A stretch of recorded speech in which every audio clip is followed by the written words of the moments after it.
राज्यात पुन्हा एकदा मराठा आंदोलनाची राळ उठणार आहे। 8 तारखेपासून मनोज जरांगे पाटील अंतरवादी सराटीमध्ये उपोषणाला सुरुवात करणार आहे। हे उपोषण आहे मराठा आरक्षणासाठी। खरं तर याआधी सुद्धा अनेक उपोषणं इथं आपण पाहिलेली आहेत। मराठा आरक्षणासाठी ती आंदोलन होती, ती उपोषण होती। त्यानंतर राज्य सरकारनं 10% मराठ्यांना आरक्षण दिलं। इतकंच नाही तर ओबीसी जातीची प्रमाणपत्र द्यायला सुद्धा सुरुवात केली। मात्र असं असलं तरी मनोज जरांगे पाटील यांचं समाधान झालं नाही। ते अडलेले आहेत सगळे सोयरे या कायद्यावर आणि जोपर्यंत तो लागू होत नाही, त्याची अंमलबजावणी होत नाही, तोपर्यंत आंदोलनातनं मागे हटणार नाही असा त्यांचा पवित्रा आहे। आपल्यासोबत मनोज जरांगे पाटील आहे। जरांगे पाटील साहेब, खूप खूप स्वागत तुमचं झी 24 तासमध्ये। पुन्हा एकदा उपोषण, याआधी अनेक उपोषणं महाराष्ट्रानं पाहिली, त्यातनं काही साध्य झालं, काही साध्य तुमच्या मनासारखं झालं नाही। पुन्हा एकदा उपोषण, आता काय नक्की साध्य करायचंय जरांगे पाटलांना? नाही बघा, उपोषणच त्यासाठी की समाजाला न्याय मिळाला पाहिजे, अर्धवट न्याय नको। साध्य झाल्याशिवाय आंदोलनात उपयोग नाही। साधण्यासाठी आंदोलन नाही, काही साधायचं नाही, यातून साध्य करायचं समाजाला। मी साधणारातला नाही आणि ते जोपर्यंत हक्काचं असणारं ओबीसीला मराठ्यांचं आरक्षण आहे ते घेतल्याशिवाय नाही आठवत। मग काय डाव असतील मला नाही माहिती, काय मोडायचं असं आंदोलन हे मला नाही माहिती। मी फक्त सामोरं जायचं ठरवलं। माझी लाईन कधी पण क्लिअर असते की आपलं ध्येय आपल्या समाजाबरोबर ठेवायचं, आपला प्रामाणिकपणा आपली इमानदारी आपल्या समाजासोबत ठेवायची। आपली लाईन क्लिअर आहे, आपलं ध्येय क्लिअर। मधी येणाऱ्या अडथळ्याचा मी नाही विचार करत। मला माहिती आहे मला इथून इथपर्यंत जायचं तर मी जाणारच।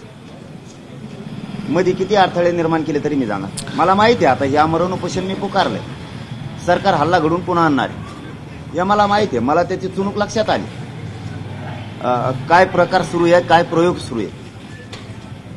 मी तयार आहे, मी बलिदान द्यायला मराठ्यांसाठी तयार आहे। पण मी माझ्या गोरगरीब मराठ्यांच्या लेकराच्या डोळ्यात जे पाणी आरक्षणापायी येत आहे, त्यांनी केलेल्या कष्टाचं जी चीज होत नाही, त्यांना नोकरी मिळत नाही, उच्च शिक्षणही मिळत नाही, ते आरक्षण मिळून दिल्याशिवाय मी मात्र नाही बलिदान गेलं तरी। तुमच्या आंदोलनाचं फलित 10% महाराष्ट्र सरकारनं तुम्हाला आंदोलन दिलं, म्हणजे आरक्षण दिलंय मराठा समाजाला। इतकंच नाही तर लाखांवर ओबीसी प्रमाणपत्र सुद्धा आता तुम्हाला मिळालेले आहेत। हे तुमच्या आंदोलनाचं फलितच आहे ना? कोणत्या मराठ्यांनी त्यांना 10% आरक्षण मागितलं? मराठ्यांची मागणी एक, त्यांना हे तरी वाटायला पाहिजे होतं की करोडोना मराठा समाज हा माता मावल्यासह पहिल्यांदा रस्त्यावर, आपल्या महिला रस्त्यावरती आहे। काहीतरी मुलांचा आक्रोश असणार आहे म्हणूनच माता महिला जर रस्त्यावर आल्या, एवढी जर डोकं वापरायची पद्धत सरकारकडे नसेल तर याला सरकार म्हणायचं कशावर? जी आमची मागणीच नाहीये, म्हणजे 10% मान्यच नाही। मान्य नाही, मागणीच नाही तर मान्याचा प्रश्नच नाही ना। आमच्या नोंदी जर ओबीसी आरक्षणात निघायला लागल्या, आज 57 लाख नोंदी मिळाल्यात, तुम्हीच सांगताय। होय, त्याचा अंदाजे आकडा तुम्हीच धरलाय की 2 करोड मराठा आरक्षणात आतापर्यंत गेलाय। मग मराठा आणि कुणबी एक हे, याच्यासाठी आधार पाहिजे काय तुम्हाला? आणखी तुम्हीच म्हणला होता आम्हाला आधार पाहिजे। ज्यावेळेस तुम्ही मराठा आणि कुणबी एकच हा कायदा पारित करायला आधार पाहिजे म्हणलात, त्यावेळेस 16,000 नोंदी होती। आता त्याचा आकडा तुमच्या माहितीप्रमाणे 63 लाख झालाय। मग तुम्हाला मराठा आणि कुणबी एकाचे कायदा पारित करायला आधार पाहिजे किती? का तुम्ही आमच्या मराठ्यांच्या लोकांवरती पुरावे असूनही अन्याय करताय? जसं की आता आमच्या परवानगी काढायची गरज नसूनही परवानग्या नाकारून आम्हाला अन्याय करताय, तसं आमच्या नोंदी असूनही आरक्षण देत नाहीत। म्हणजे तुम्ही आम्हाला जातीवादी म्हणणार, तुम्हीच नाही देऊन। आधार असूनही कायदा पारित करीत नाहीत। शांततेचं आंदोलन असून कायद्याचा गैरवापर करून, पदाचा गैरवापर करून तुम्ही आमच्या आई बहिणीवरती हल्ला घडून आणला, तरी तुम्ही आम्हाला जातीवादी म्हणणार। ठीक आहे, या मुद्द्यावर तुम्हाला क्लिअर करतो, 29 ऑगस्टला आम्ही परवानगी काढली ना। आंदोलन आपण आमरण उपोषण स्थगित केलेले, स्थगित करणाऱ्या उपोषणाची परवानगी काढायची गरज नाही। पण आम्ही इमानदार आहे, प्रत्येक वेळेस उपोषण करताना आम्ही तुम्हाला माहितीच तो अर्ज देतो आणि करणार आहे म्हणून सांगतो। तुम्ही नाकारता, तुमचे डीवायएसपी मान्य करतायत की आचारसंहिता आहे। म्हणलं ठीक आहे, मी सन्मान करतो आचारसंहितेचा। 4 तारखेच्या ऐवजी मी 8 तारखेला करतो। आता का रे बाबा, कोणचं सरकार चालवता तुम्ही? आता का ना करताय? म्हणजे कायद्याचा सन्मान फक्त आम्ही करायचा, तुम्ही नाही करायचा? मी त्यावर येतो, पण एक तुमच्यावर आरोप होतोय आता की तुमचं आंदोलन जसं जसं मोठं होत गेलं तसं जसं जातीय सलोखा एक तेढ निर्माण होत गेली, एक वाद निर्माण होत गेलाय. कसं बघता तुम्ही या आरोपाकडे? कारण तुम्ही दोन समाजांमध्ये तेढ निर्माण सरळ सरळ केली अशा पद्धतीचं तुम्हाला सांगण्यात येते, तुमच्यावर आरोप होतोय. जातीवाद करणाऱ्याचे संस्कार येतात त्यांना मी काय करू? ते जातीवाद करायला मी काय करू? जातीवाद मराठ्यांनी कुठं केला मला दाखवा. शांततेत आंदोलन इथं सुरू झालं, आमच्या आया बहिणीचे डोके तुम्ही फोडले, गोळ्या घातल्या. जातीवाद आम्ही केला का? आम्ही शांततेत आंतरवालीत बसलो, राज्यभर सभा घ्यायला कोणी सुरुवात केली? त्यांनी केली. तो जातीवाद नाही दिसला का? ते जाऊ द्या. मी आलो जातीवादी असं म्हणणं आहे तुमचं. माधव पॅटर्न कोणी आणला? मी आणला का 20 वर्षापूर्वी? क्रांती मोर्चे मराठ्यांचे निघाले शांततेत, प्रतिमोर्चे कोणी काढले? त्यावेळेस नाही जातीवाद दिसला. तुम्ही प्रत्येक वर्षी एक मुठीनं मतदान करता, एक जीवानं तुमच्या आपण आपल्या जातीच्या उमेदवाराला, त्याच्यात नाही तुम्हाला जातीवाद दिसत. आम्ही एवढ्याच वेळेस एक झालो आणि कोणाला तरी केलंय. काय पडतो कधी गरज आहे तुम्हाला? तुम्ही केलं त्यावेळेस आम्ही तुम्हाला जातीवादी म्हणलो का? आम्ही एक झालो की जातीवादी आणि तुम्ही एक झाले की जातीवादी. पण बीडमध्ये आपल्याला याचे पडसाद सुद्धा पाहायला मिळाले. 2 गट समोरासमोर भिडले, कित्येक ठिकाणी मारहाणीच्या दगडफेकीच्याही घटना घडल्या. त्याला आम्ही काय करावं? कुणी हाणलं? तुम्हीच हाणणार. जातीवाद तुम्हीच करणार. मराठी एक आले, पोटं तुमचे दुखणार. कोणता जातीवाद केला? 150 मराठ्यांचे नेते व्यासपीठावर आहेत त्यांच्या, त्याला जातीवाद म्हणते का? काय डोकं लावते तुझं फालतू? 150 मराठी बाजार समितीच्या सभापतीपासून पंचायत समितीच्या मेंबर पासून 6-7 आमदार, 3 खासदार व्यासपीठावर मराठ्याचे. त्यांना बसायला जागा नाही, खाली ढकलून दिले तरी वर जाऊन बसत होती. इतके मराठी, त्याला जातीवाद म्हणता का? मराठीचे नेते तुमच्या व्यासपीठावर, तुम्ही जातीवाद कसं काय म्हणू शकता? हा प्रश्न विचारायचं एक कारण असं पण आहे की या निवडणुकांमध्ये तुम्ही म्हणाले होते की मी कोणालाही समर्थन देणार नाही, कोणालाही पाठिंबा देणार नाही, योग्य उमेदवार निवडावा. मात्र हा योग्य उमेदवार निवडताना बीडमध्ये काय झालं आपण बघितलं, जालन्यामध्ये काय झालं आपण बघितलं, नांदेडमध्ये काय झालं आपण बघितलंय. एक जरांगे पॅटर्न निवडणुकीचा उदयास आला. हा जरांगे पॅटर्न, जरांगे फॅक्टर, यामुळे अनेकांना पराभवाला सामोरं जावं लागलं. जरांगे पाटलांनी कुणाला पाठिंबा दिला नाही, मात्र सुप्तपणे काम केलं आणि त्याचे उत्तर किंवा मी म्हणतोय त्याचं फलित आपल्याला दिसलं. हे मान्य नाही तुम्हाला? मराठ्यांनी नाही जातीवाद केला कुठं, आणि योग्य उमेदवार निवडला का नाही याचं उत्तर मी नाही देऊ शकत. शेवटी जनतेला वाटलं ना, मग जनताच मोठी असेल ना, त्यांनी निवडला म्हणजे तो योग्यच असेल. ज्या समाजाच्या खांद्यावरती जबाबदारी होती, ते मराठ्यांच्या मताची भीती वाटली पाहिजे. गोरगरिबाला किंमत नाही, मराठ्यांना गृहीत धरलं जात नाही, किंमत आली पाहिजे.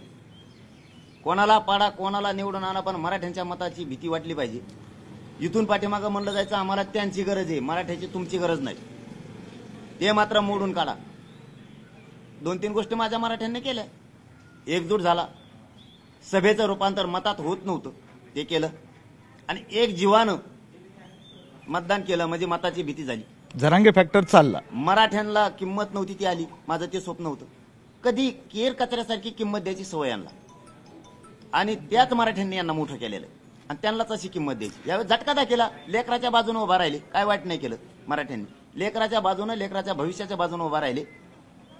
स्वाभिमान जागा झाला माझ्या मराठ्या. कारण तुम्ही मतदानाच्या आधी सुद्धा पंकजा मुंडे, धनंजय मुंडे यांच्यावर ध्रुवीकरणाचा आरोप केला, सडकून टीका सुद्धा केली होती.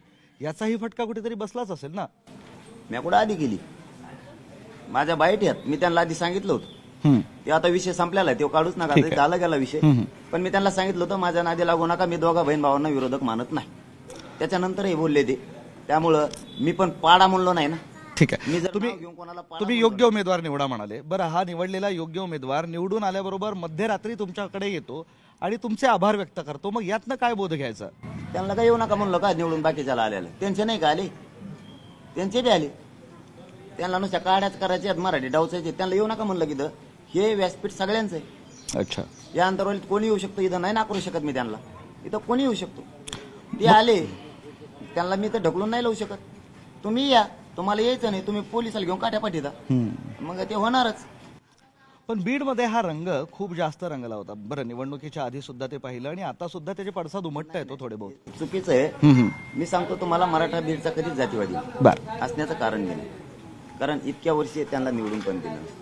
दुसऱ्या पण याच्यात गोष्टी अशा आहेत की जातीवाद काय आहे, आता बघण्याचा दृष्टिकोन आहे संस्काराचा भाग आहे. त्याला मी नाही बोलायचे, त्याला संस्काराला कोणी काय करू शकत नाही. तुम्ही एक आले म्हणून तुम्हाला जातीवादी कसं म्हणू? म्हणजे आता तुम्ही दोघं एका गाडीत आलात म्हणून आम्ही तुम्हाला जातीवादी म्हणायचो, आणि आम्ही ती गई एखादा इथं बसलोत म्हणून असं कसं काय ग्राह्य धरताय? आम्ही तुम्हाला कधी धरलंय ग्राह्य? तुम्ही एक जीवानं मतदान केलं, आम्ही तुम्हाला जातीवादी नाही म्हणलो. यावेळेस मराठ्याने एकजूट झालाय, मराठा केलंय, त्याला जातीवादी म्हणताय. हे संस्कार आहेत काय मग तुमचे? बरं, तुमचा रोष नेहमी दिसला आहे राज्य सरकारवर. खरं तर मुख्यमंत्री 2023च्या ऑगस्ट महिन्याच्या उपोषणावेळी स्वतः अंतरवालीत सराटीत आले आणि तुमचं उपोषण सोडवलं. त्यानंतर नवी मुंबईत तुम्ही गेले, तिथं मुख्यमंत्र्यांसमवेत तुम्ही गुलाल उधळला. तिथेही मुख्यमंत्री तुमच्या सोबत होते, तरी सुद्धा तुम्हाला फसवलं आहे, अशा पद्धतीची तुमची भूमिका आहे. तुमचा रोष कायम आहे. आता बघा, 10 महिने झालं आंदोलन सुरू आहे आणि करोडो लोक आहेत. इथं 400, 200, 100, 50 असे वेगळा भाग होता. करोडोनं मराठा समाज रस्त्यावरती आहे आणि 10 महिने झाले आंदोलन सुरू आहे. देशात इतकं आंदोलन शांततेत कोणतंच चाललं नसतं. हे तरी भान सरकारला पाहिजे.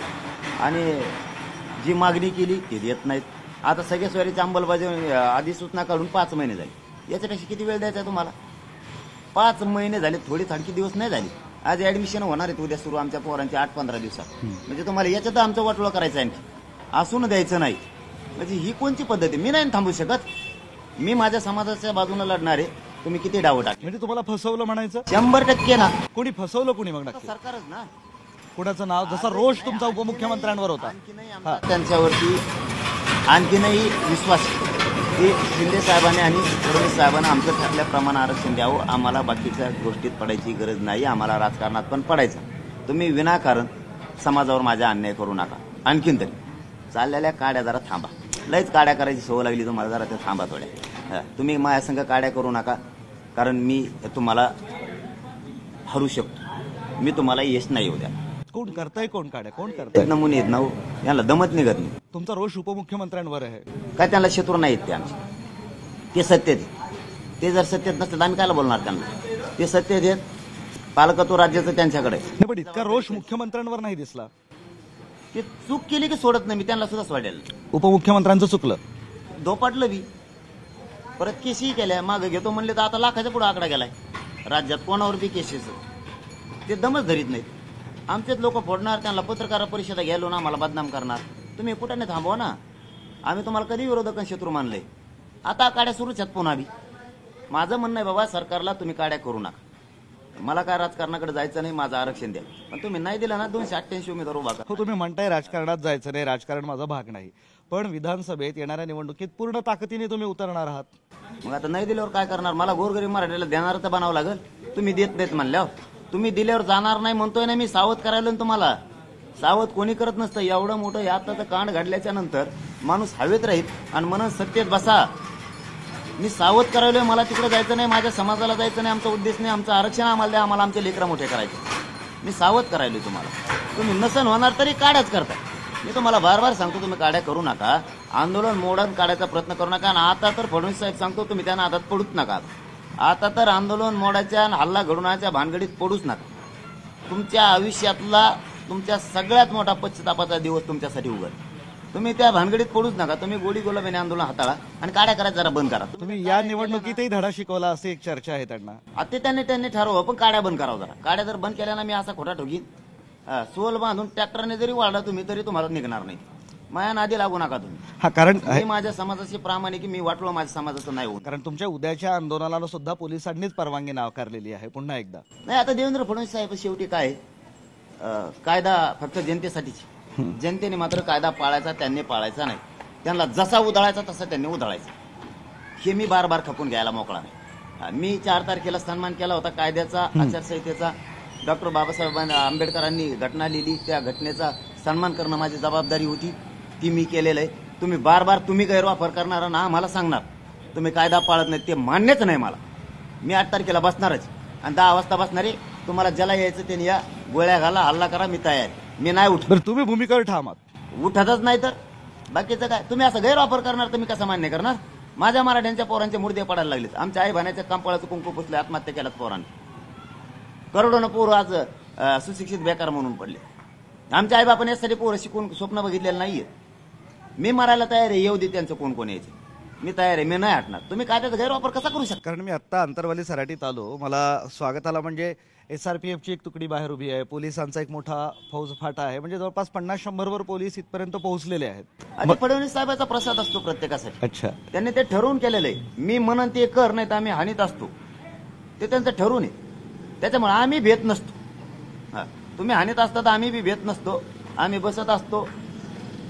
पण चूक करू नका, मी सावध करतो तुम्हाला. त्या भानगडीत तुम्ही आता पडू नका. मराठा एक नव्हता, आता एक आहे, तुम्ही त्या भानगडीत पडू नका. मी 8 जूनला सकाळी 10 वाजता बसणार 100%. मी कायद्याचा सन्मान केलेला आहे आणि ह्या परवानगी या आंदोलनाची काढलेली, आम्ही आंदोलन स्थगित केलेलं आहे. स्थगित केलेली परवानगी काढायची गरज नाही. तरी आम्ही प्रामाणिक आहेत म्हणून आम्ही तुम्हाला प्रत्येक वेळेस निवेदन देतो. तुम्ही प्रत्येक वेळेस हा मानता, ह्याच वेळेस तुम्ही नाही मानलात. पण आम्हाला परवानगीची गरज नाही. तुमचे तहसीलदार आमच्याकडे आले, त्यांनी सांगितलं निवेदन द्या, आम्ही दिलंय. याचा अर्थ तुम्ही डाव घडून आणला होता वाटतं सरकारनं, की निवेदन घ्यायचं आणि परवानगी ना करायची, आंदोलन मोडून काढायचं आणि यांचा रक्तपात पुन्हा करायचा, यांच्यावरती प्राणघातक हल्ला करायचा, यांना गोळ्या घालायचे. ह्यो तुमचा 100% डाव आहे. आणि देवेंद्र फडणवीस साहेब, तुम्हाला याच्यात मी यश येऊन देणार नाही. म्हणजे नाही, जीवाला धोका वाटतोय तुम्हाला साहेब, तुम्हाला सुद्धा याच्यात मी यश येऊ देणार नाही. आणि धोक्या फाक्याला मी भेट नाही, कारण मी माझं पूर्ण आयुष्य समाजाला अर्पण केलंय. त्यामुळे भेट नाही. मी भेट असतो तुम्हाला इथं दिसलोच नसतो. नाही, पण तुम्ही म्हणताय तुम्हाला संपवायचा डाव आहे हा सगळा. हा, मग आता शेवटी गृहमंत्री कायदा त्यांच्या पद्धतीने चालवणार आहेत, मुख्यमंत्री त्यांच्या पद्धतीने दोघं चालवणार आहेत. त्याच्यामुळे धोका असणारच आहे. आणि मी धोक्याला फाक्याला कुठे भेटतोय हो? नाही, भेट नाही. माझं मराठा समाजाला मात्र आव्हान, मी उद्या बसणार आहे. मी कायद्याचा सन्मान केलेला. 4 तारखेला मी आचारसंहिता होती, कायद्याचा सन्मान केलेला आहे. त्यावेळी DSP साहेबांनी सुद्धा त्याचं कौतुक केलं होतं की तुम्ही सन्मान केलाय. तहसीलदारही म्हणले तुम्ही सन्मान केलाय, आता परवानगी रोखण्याचं काहीच कारण नाही. मग आता तुम्ही रोखली, आता कायद्याचा गैरवापर तुम्ही करायला, मी नाही. तुम्ही पुन्हा पुन्हा परवानग्या नाकारून मला जर माझ्या मराठ्यांच्या शांततेच्या आंदोलनापासून थांबवणार असाल, मराठा मोठा होणार आहे आंदोलनामुळे, तुम्ही थांबवणार असाल तर मी थांबू शकत नाही. कारण मला मराठ्यांच्या पोराचा आक्रोश दिसतो, त्यांच्या डोळ्यातला पाणी दिसतंय. मी थांबू शकत नाही. मराठ्यांना माझं G24च्या माध्यमातून जाहीरपणानं आव्हान आहे, आपलं शेतीवरती उदरनिर्वाह. आपल्याला ते काळ्या आई वर्षभर आपल्याला लक्ष्मी म्हणून आपण पोट भरवतो. आता पाऊस पडलेला आहे, एकानंही अंतरवालीकडे यायचं अजिबात नाही यायचं. मी इथं खंबीर आहे, तुम्ही काळजी करू नका. तुमचं पोरगं खंबीर आहे. शेतीचे कामं पुरे उरकाल्याशिवाय इकडे यायचं नाही. तुम्हाला येऊ नका इकडे म्हणतो, याचा अर्थ वेगळा काही नाही. शेतीतले कामं उरका, कारण वर्षभर एकदा जर हातातून गेलं ना, आपल्यात मन आहे मड झाकायचं पण पेरणी करायची. कारण ती वर्षभर आपल्याला लक्ष्मी म्हणून अन्नधान्य घरात दिली. पुरं काम शेतीतलं उरकल्याशिवाय एकानं सुद्धा इकडे यायचं. गर्दी इकडे होती मला माहिती, पण करू नका, कारण शेतीतले काम आधी उरकून घ्या. मी इथं बसलेलो आहे, यांना काय करायचं तर करू द्या, मी खंबीर आहे. मी बघतोय काय करते. यांनी जर मला जेलला उचलून नेलं इथून, तर मी जेलमध्ये उपोषण करणार आहे. आजच G24च्या माध्यमातून मराठ्यांना सांगून, यांनी मला कुठं नेऊ द्या, मी तिथं उपोषण करणार म्हणजे करणार आणि कडकच करणार. तुम्ही समजायचंच नाही मी आत गेलो म्हणजे काय करतोय. काय आत सुद्धा उपाशीच, आतून सुद्धा आला तरी मृतदेह बाहेर येणार माझा, पण मी मात्र हटत नाही. उपोषण ठाम आहे, म्हणजे त्यात वाद नाही. बरं, एक दुसरा प्रश्न मी तुम्हाला विचारतोय. असं म्हटलं जात होतं की जरांगे पाटलांच्या आंदोलनामागे पहिले शरद पवार आहे, त्याच्यानंतर मग पाठोपाठ अनेक नावं पुढे आली, तुम्हाला माहिती आहे. त्यानंतर जे काही सगळं झालं, त्यानंतर SIT स्थापन झाली, SITच्या माध्यमातूनही काही नावं पुढे येतील असं सांगण्यात आलं. आणि हे आंदोलन कसं सगळं घडवून आणण्यात आलं होतं, हे सुद्धा ओपन करणार असंही पुढे आलं. कसं बघताय तुम्ही या सगळ्या आता या एपिसोडकडे? नाही, हे उगाच ते बिड्डो कोणी काही बोलायचं. ते राजकारणातले आरोप ते सामाजिक आंदोलनात वापरायचे. त्यांना माहित नाही ह्या दोन अंग हे वेगळे वेगळे बाजू आहे. आंदोलन वेगळं, राजकारण वेगळं, राजकारणातले डाव वेगळे, समाजकारणातले डाव वेगळे. आता मी काय गरीबाच्या पोराने शिकावं त्यांना, मी साधा माणूस, पण आता त्यांच्या डोक्यात ठेपायला ते झाले बधीर. ते कोणते डाव कुंकडे टाकतात त्याच्यामुळे ते फसत. ते आरोप तिकडे जमतात बाबा राजकारणात, इथं सामाजिक आंदोलनात नाही जमत. मग जरांगेंचा पाठिंबा कोणाचा, पाठीमागे कोण? समाज मागे. अच्छा. आणि मी कोणाचं ऐकत नसतो, मी फक्त समाजाचं ऐकतो, मी कोणाचं ऐकत नसतो, मी भेट घेत नाही कोणाला. आणि ऐकून हे असं माणूस बोलू शकत नाही. याला रक्तातच असावं लागतं. जातीचं प्रेम, जातीवर झालेला अन्यायाला वाचा फोडायचं हे रक्तात असायला लागतं. जातीसाठीच जीवन झिजवायचं हे रक्तातच असायला लागतं. आणि ती इच्छाशक्ती लागते स्वतःची, ती माझी आहे. त्यामुळे ते पुस्तक वाचून त्यांनी दिलेलं लिहून ते वाचायचं. तुम्हाला उत्तर तर देता आले पाहिजे मला. त्याचं वाचून म्हणलं त्याला विचारलं का मला फोन करून, त्याने मला असं प्रश्न विचारल्यावर काय उत्तर देऊ अगदी आता. खरंय. हे माझं हे बघा कोणाचं हे मनच असतं. एवढी अक्कल पाहिजे सरकार चालवते त्यांना. हे माझा समाजाचा आक्रोश मला सहन होत नाही.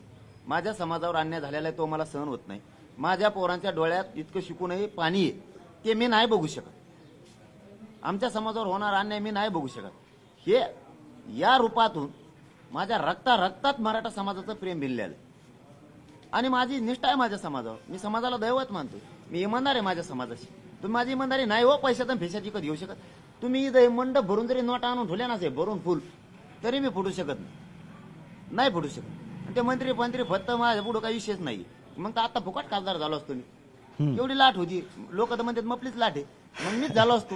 बरं या काय गरज आहे का मला? लाटेत नाही पाहिजे. विधानसभेच्या निवडणुकीत जरांगे पाटील कुठनं उभे राहणार आहेत निवडणुकीत? मला जायचंच नाही. मी पहिल्यापासून बोलतो. हो, तुमच्या मागण्या मान्य झाल्या नाही तर तुम्ही जाणार हे तर तरी पण निश्चित. मी उभा नाही राहणार. मी अच्छा. राजकारणात नाही जाणार. मला ते राजकारण आवडत नाही. माझा जन चळवळीवर विश्वास आहे. बरं, या जन चळवळीच्या जोरावरतीच न मिळणारं 70 वर्षातलं आरक्षण मराठ्यांना जरांगे निवडणूक लढणार नाही नाही. नाही अजिबात नाही. मी गोरगरीब मराठ्यांना देणारा बनवणारे, ओबीसी बांधवांना बनवणारे, मी मुस्लिम दलित बांधवांना गोरगरिबांना देणारं बनवणारे, 12 बोलीचं जाणारा देणारं बनवणारे. मागणारं मी मराठ्यांना आता ठेवणार नाही. बरं. देणारं बनवणार म्हणजे बनवणार. जर नाही दिलं तर मी नाही जाणार. बरं आता उपोषणाची अगदी घटिका जवळच आलेली आहे. काही तासांमध्ये तुम्ही उपोषण सुरू करणार आहे. एक अखेरचं आवाहन सरकारला काय कराल, काय सांगाल सरकारला? फसवणूक तुमची केली हे तुम्ही म्हटलंच आहे तरी सुद्धा डावं रचून षडयंत्र रचून लोक फोडू नका. ते तुम्हाला पुन्हा जडतंय. जशी SIT नेमली तसं पुन्हा स्वप्नच बघू नका. हल्ला पुन्हा पहिल्यासारखा प्राणघातक आंतरवालीत घडून आणायचं. बर ही चूक कधीच करू नका. तुम्हाला असं वाटल की आपण जन्म घेऊन खूप चूक केली. तुमच्याच आयुष्यावर तुम्ही स्वतः थुकताल. इतका भयानक पश्चाताप तुम्हाला. ठरलेली सगळ्या स्वैरीची अंमलबजावणी मराठा आणि कुणबीचे हे कायदा पारित करा. ठरल्याप्रमाणे सगळ्या केसेस मागे घ्या. हैदराबादचं गॅजेट लागू करा. ज्या काय आपल्या गोष्टी ठरल्या त्या तातडीनं करा. आम्ही शिंदे साहेबाचे, फडणवीस साहेबाचे दुश्मन नाहीत. त्यांना आम्ही शत्रू मानत नाहीत, विरोधकही मानत नाहीत. तुम्ही जर ह्या गोष्टी केल्या तर हेच मराठी तुम्हाला डोक्यावर घेऊन नसते. पण तुम्ही नाही केलं, महाराष्ट्रात तुमचं एकही सीट महाराष्ट्रात ते निवडून येऊन देणार. इशारा समजूया, इशारा म्हणूया. मी 288 मतदारसंघात सगळ्या जाती धर्माचे उमेदवार उभे करणार. ही विनंती की इशारा सरकारला? दोन्ही पण केले. तुम्हाला आधी सांगितलंय मी हात जोडून की तुम्ही ठरलेलं द्या. हेच मराठे तुम्हाला डोक्यावर घेऊन नसते म्हणजे तुम्हाला सावध केलंय. तुम्ही सावध व्हा, देऊन टाका. याचा अर्थ आम्ही तुमचे विरोधक नाही. पण नाही दिल्यावर आमच्या पुढे पर्याय काय? सत्तेत गोरगरीब घातल्याशिवाय पर्याय नाही. त्यांना देणारं बनवल्याशिवाय आम्हाला पर्याय नाही. 24 तासांचा वेळ सरकारला आता, कारण आता 10 म्हणजे उद्या सकाळी 10ला आंदोलन सुरू होणार आहे. 24 तासात बी आणि उपोषण सुरू आहे तवर बी. आता मी मरत नाही उपोषण करून तवर त्यांना वेळ. म्हणजे या उपोषणात आता माघार नाही आश्वासनावर? देऊ तरी कवर माघार येऊ कुठल्याच आश्वासनाला नाही. रक्त जळायचं ते जळलेच. आता ते वाढाना फेडाना काही व्हाय नाही. ते खाल्लं तरी कवा खातोय, पाठ खातोय, दुपारला खातोय तरी पाचाना. ठीक. माझ्या गोरगरिबांच्या मराठ्यांचं स्वप्न साकार करायला मी रक्त जाळायला तयार झालोय. कारण माझ्या गोरगरिबांका स्वप्न बघून शेतकऱ्यांनी त्याचं लेकरू अधिकारी व्हावं. नोकरदार मराठ्यांच्या माणसांनी का स्वप्न बघून त्याचं लेकरू अधिकारी व्हावं. हमाली करणाऱ्या डबेवाल्यांनी, ट्रकवर काम करणारा ड्रायव्हर, शेत मजूर काम करणारा, ऊस तोडणारा मराठा, माथाडी कामगार मराठा यांनी काय स्वप्न बघू नये माझं लेकरू मोठं व्हावं म्हणून? मराठ्यांनी काय बघायचं नाही का? ट्रक ड्रायव्हरनी, टेम्पो ड्रायव्हरनी, रिक्षा ड्रायव्हरनी, रिक्षा चालकांनी, ट्रॅक्टर ड्रायव्हरनी यांनी काय स्वप्न बघू नये माझं लेकरू अधिकारी व्हावं म्हणून? व्यावसायिक मराठ्यांनी, नोकरदार मराठ्यांच्या पोरांना काय वाटत नाही आम्ही उच्च शिक्षण घ्यावं? काय यांनी स्वप्न बघितले नाही? तुमची जगतीची पेंड आहे का? तुमचेच लेकरं मोठे व्हावं आणि तुमचेच लेकरं अधिकारी व्हावं आमच्या गोरगरीब मराठ्यांनी बघू नये का? काय वाईट करतोय मी लढणार. मी गोरगरीब मराठ्यांना आरक्षण मिळवून देणार. त्यांचे लेकरं अधिकारी झालेले बघणार. तुम्हाला खुर्चीवर याच्यासाठी नाही बसेल आम्ही. आमचे मराठीचे लेकरं खुर्चीवर बसावं आम्हाला वाटतं ना? काय वाईट स्वप्न बघतोय? आणि याच्यापेक्षा कोणतं शांततेचं आंदोलन आहे? सांग बरं मला येऊन एखादं ते करतो मी. अगदी खरं. आमरण उपोषणापेक्षा कोणचंही असं की ते करतो मी, हे करू नको ते करू नको, परवानगी नाकारणे फारवानगी नाकारणे, हे काय द्यायचं रक्षण करणार आहेत काय तुम्ही? हे रक्षण करताय? आम्हाला शिकवायला लागलात तुम्ही. आम्ही सन्मान करतो, संविधानाच्या पदावर तुम्ही बसलेले, तुम्हाला सन्मान करता आला पाहिजे. मूर्ख समजता काय जनतेला तुम्ही? सत्तेवर पण आम्हीच बसशील. मराठ्यांना तुम्ही नालायक समजायला लागलात आणि तुम्ही लय शहाणे झालात का? त्या खुर्चीवरच मराठ्यांनी बसवलं तुम्हाला आणि कायद्याची भाषा आम्हाला शिकविता. परवानगी नाकारायला निघाला म्हणजे आम्ही सन्मान करतो. पहिल्यांदा नाकारली, आम्ही सन्मान केला, दुसऱ्यांदा नाकारणार. नालायक समजायला का तुम्ही आम्हाला? तुम्ही लय शहाणे झालात त्या खुर्चीवर बसलात. शेतात काम करणारा मराठा सुद्धा तुमच्यापेक्षा हुशार आहे. त्याला सुद्धा गणित समजतंय, कायदा समजतोय. तुम्ही खुर्चीवर बसलात म्हणजे शहाणे समजू नका. नाही, तुमच्यातल्या अर्ध्याला कायदा कळत नाही आणि कोणत्या इष्टीत बसल्या कोणत्या गावात जातं हे सुद्धा अक्कल नाही तुम्हाला. तुम्ही नका शिकू आम्हाला. ती नाही सन्मान केला मी दोनदा, आता नाही ऐकत. मी 10 वाजता उद्याच्याला इथं आमरण उपोषणाला बसलेला ये म्हणा कोण कोण येतोय बघतो मी मराठा समाजाच्या बाजूने, जातीवाद नाही फितीवाद नाही. मी सगळ्यांना सांगतो, इथं येणारा हा जातीवाद म्हणून येत नाही. त्याच्या गावातून 500 किलोमीटरहून येतोय तो. त्याचे आई बाप त्याला घरात बसू देत नाही की जरांगे पाटील तिथं बसलेत, आपलं लेकरू तिथं मारायला लागलंय, भेटून ये. ते त्या भावनेने येतंय. तुमच्या दारात गाडी लावतोय म्हणजे जातीवाद म्हणून नाही लावत ते. त्याला माहित नाही दार कोणाचं आहे, त्याला माहित नाही अखेरचा एक विचारतो ऊस खातोय की तो. तुमच्या त्याला माहित आंदोलनाला नाही जातीत कशाला तोलता रे? तुमच्या आंदोलनाला बदनाम करण्यासाठीच हा जातीय रंग देण्यात येतोय. मग मी काही म्हणतोय त्याला लोकांकडनं काय माहितीये दादा, हे कोणाचे ते? तुमच्या कांडीवर ऊस खातोय, त्याच्या पोटात आग पडली, 2 दिवस झाले, त्याला भाकर नाही म्हणून खातोय. त्याला वाटतं इथं अंतरवालीत पटकून जावं आणि गावातल्या लोकांना सांगावं पाटलाची तब्येत चांगली आहे. कारण माझा मराठा समाज समजतो, माझं पोरग इथे बसलेलं उपोषणला, त्याची तब्येत कशी आहे ते जेवत सुद्धा नाही, त्यांच्या डोळ्यात पाणी असतं महाराष्ट्रभर. म्हणून ती इथं गर्दी होती. त्या गर्दीचा अर्थ तुम्ही जातीय तेढ निर्माण होणारे म्हणून काढता काय? अरे ते तुम्हाला तांब्याभर पाणी मागतं, गल्लासभर पाणी मागतं, यासाठी मागतंय की त्याचं कोरडं पडलंय पोट, त्याच्या पोटात आग व्हायला लागली, त्याला माहित नाही कोणाचं घरी, त्याला जातीत तोलायला लागलात काय तुम्ही? हो, पण तुमच्या आंदोलनाला आता तुमच्या गावातनच विरोध झालेला आहे. तुमच्या आजूबाजूच्या 3-4 गावांनी विरोध केलेला आहे. जिथं तुम्ही आंदोलनाची राळ उठवली, जिथून आंदोलन मोठं केलं, तिथंच आता विरोध होतोय. मग याच्याकडे कसं बघायचं? मराठ्याचे लोक देते ना, त्यांचाही त्रास होतो. मग तुमचं एखादं किराणा दुकान आहे, आम्ही देतो. मग आता तुमचे लय मोटरसायकल लागतात हमाशात, आम्हाला लय त्रास होतो रहदारीला. दुकान उचला आणि तिकडे यवतमाळकडे जाऊ द्या, जमन का? काय कारण द्यायला तुम्ही? तहसील पसवर सगळे उपोषण बसतात, तिथं आम्ही निवेदन देतो. आता या तहसीलमुळे खूप त्रास होतोय, आंबडचे लोक देतीलच, खूप त्रास होतो. ही तहसील इथून उचला आणि समुद्रात टाका. असं कुठं चालतं का? कोणतं राज्य चालवायला निघालात तुम्ही? गावागावात आमच्या तेढ निर्माण करायला कोण एक निवेदन देणार आहे? काय जातीचा संबंध आहे, तेढाचा संबंध इथं? तुम्ही का त्यांच्याकडे माणुसकीचा धर्म जागा व्हाण्या तुमचा? तुमची माणुसकी कसं काय जिवंत होत नाही? माणुसकी म्हणून त्यांच्याकडे का बघत नाही की हे येणारे पोरं हे आक्रोश घेऊन आलेत, आई बापा त्यांना घरी झोपू देत नाहीयेत, भेटून या म्हणतात, आशीर्वाद देऊन या, पाठबळ देऊन या जरांगे पाटला तिथं जाऊन. तुम्ही का बघत नाहीत? तुम्ही त्या लेकराकडे बघितलं पाहिजे की 2 दिवसापासून इथून आले, 500 किलोमीटर एक कसं आलं असं, त्याला पाणी देऊ, खाल्लं असं उंची काय त्यांनी, त्याला साथ देऊ. नाही हे बाहेर गावचं आहे, याला ताण देऊन उपयोग नाही. त्याला काय माहित तुम्ही कोणता माणूस आहे म्हणून? काय जाती निर्माण करायला लागलात? आता निवेदन तुम्ही दिलेत, तो जातीवाद नाही का? जाती सलोखा निर्माण करायचा सोडून सलोखा बिघडायला लागलात तुम्ही. निवेदन दिलं तुम्ही, निवेदनावर नाव कोणाचे? जाती ते तुम्ही निर्माण करायला का आम्ही? 15 किलोमीटर काय संबंध वा या आंदोलनाचा त्रास व्हायचा? काय भाषा आहे ही तुमची? ठीक आहे, म्हणजे हे ठरवून केलं जातं असं थोडक्यात आपण म्हणूया. तुम्हाला काय ताण आहे 15 किलोमीटरवर? काही कारण सांगता आपण बघतोय मराठा आरक्षणासाठी जरांगे पाटील आता पुन्हा एकदा आक्रमक झाले. त्यांच्या बोलण्यातनं ही आक्रमकता आपल्याला दिसून येते. सरकारनं परवानगी नाकारली आहे, मात्र परवानगी नाकारायची तर नाकारा, इथं माझा देह पडेल पण मागे हटणार नाही, अशा पद्धतीची भूमिका आता जरांगे पाटलांनी घेतली आहे.